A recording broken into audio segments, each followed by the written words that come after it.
ketemu lagi. Kali ini saya mau berbagi mengenai kalender kesuburan.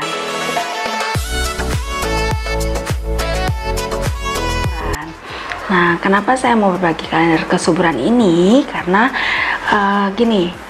saya tahu ada beberapa keluarga termasuk saya yang tidak mau pakai alat kontrasepsi gitu. Jadi biasanya pakai cara alami. Nah, salah satu cara alami itu adalah dengan kalender ini. Sebenarnya kalender ini kalian bisa pakai itu dengan cara tandain di kalender masing-masing gitu kan. Terkadang kan kita kayak di luar kota atau di mana gitu kan, kita nggak bawa kalender kita dari rumah kan ya. Jadi kita suka lupa tuh, oh aku datang bulan tanggal segini ya bulan ini gitu kan, suka lupa. Nah, ini saya mau berbagi tuh yang kalian bisa tandain dimanapun kalian datang bulan, kapanpun itu gitu. Nah, mengenai kalender ini saya sih anjurkan bagi kita yang datang bulannya teratur setiap bulan, dengan waktunya juga teratur. Kalau yang datang bulannya bolong-bolong, nggak teratur gitu, saya nggak anjurkan karena pasti hitungannya kurang akurat gitu kan. Nah, nama kalender yang saya mau kenal itu adalah Womanlock. Womanlock itu kalian bisa install di Android kalian ataupun di iOS gitu. Dalam Womanlock itu ada apa aja ya? Nih, saya kasih tahu. Nah, sekarang saya kasih tahu dulu logonya Womanlock itu seperti ini. Nih, di sini yang foto saya tuh ada di atasnya itu. Nah, terus udah gitu, kalian tinggal klik aja gitu. Dalamnya itu nanti pasti ada, oh ya, di sini kalian bisa dikasih tahu nih cycle-nya gitu, siklusnya gitu kan. Nah, terus misalkan ini siklusnya, terus udah gitu ini juga lebih jelasnya saya tunjukin di kalender aja deh. Nah, ini saya ambil contoh. Sebenarnya saya belum datang bulan semenjak saya melahirkan. Oh ya, saya sekarang sudah punya 2 anak dan saya baru melahirkan kemarin di bulan Januari. Nah, nanti saya mau berbagi soal proses persalinan saya yang kedua. Tapi kita balik dulu ke kalender ini ya. Nah, dalam kalender ini di situ tuh ada bulan macam-macam dari Januari sampai dengan Desember. Lalu ada tanggal-tanggalnya juga gitu kan. Nah, sekarang ambil contoh di bulan Maret. Misalnya ini misalnya nih kan tampilan awalnya seperti ini sebenarnya. Nah, misalnya saya datang bulan itu di tanggal 1 Maret. Saya klik start period. Oh aja lah. Nah, terus udah gitu saya berakhir di tanggal, misalnya saya biasanya sih 10 hari ya. Saya berakhir di tanggal 9 aja deh. Terus end period.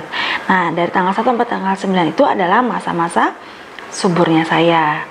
Nah, lalu masa-masa datang bulan saya, maaf. Tanggal 1 sampai tanggal 9 adalah masa-masa saya datang bulan. Lalu masa subur saya adalah di tanggal 11 sampai dengan di tanggal 18. Itu masa subur. Masa paling subur saya adalah di tanggal 15. Kalian taunya dari mana? Kalian taunya dari sini nih.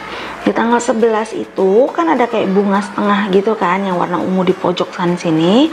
Nah, di situ itu tunjukin Nah, di tanggal 11 sampai tanggal 18 ini kan tuh ada yang gambar kayak bunga-bunga gitu kan. Tanggal 11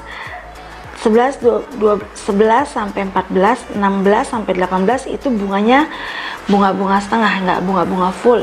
Jadi itu bisa jadi kalian bisa hamil, bisa jadi karena itu masih masuk dalam kategori masa subur. Tapi kalau kalian lihat di tanggal 15 itu adalah klimaks dimana kalian suburnya pakai banget. Nah, kalau misalnya di tanggal 15 kalian berhubungan itu 98% lah ya, saya kan nggak boleh 100% juga. 98% itu pasti jadi. Dan saya sudah buktikan sendiri di kehamilan saya yang kedua kemarin. Saya berhubungan di tanggal yang ada bunganya full dan memang jadi gitu. Lalu dengan kalender ini juga kalian tahu nanti berikutnya saya datang bulan di tanggal berapa ya. Nah, berikutnya kalian akan datang bulan itu di tanggal 29. Makanya saya bilang ini dipakai untuk orang yang datang bulannya teratur, karena siklusnya pasti pas gitu kan. Nah, di berikutnya kalian datang bulan tanggal 29, antara 29 sampai 31 lah kalian datang bulan. Misalnya kalian datang bulan tanggal 31, berikutnya kalian start lagi, terus nanti kalian misalkan berakhir di tanggal 2, 3, 4, 5, 8 misalnya, end period.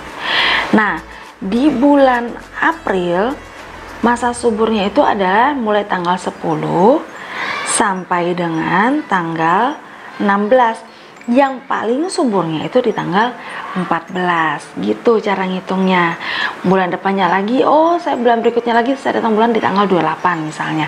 Jadi kalian tahu terus gitu, kalian datang bulan tanggal berapa, berakhir tanggal berapa.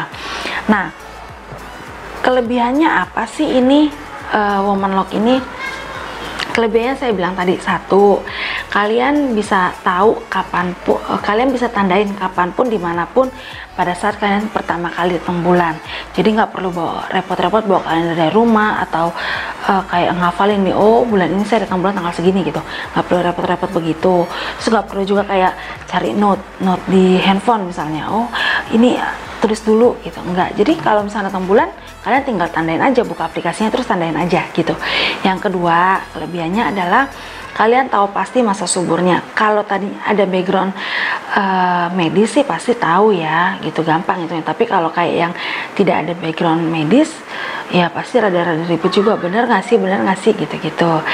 Terus yang ketiga, misalnya kayak saya kemarin hamil, waktu ditanya kapan datang bulannya, saya tinggal buka aja. Oh, misalnya tanya kapan datang bulan terakhir, oh saya datang bulan terakhir tuh tanggal segini, awalnya terakhirnya tanggal segini gitu kan. Jadi lebih enak, bulan sebelumnya tanggal berapa, tanggal segini sama tanggal segini, jadi hitungannya lebih akurat gitu. Dan itu dulu cerita saya kali ini mengenai kalender kesuburan.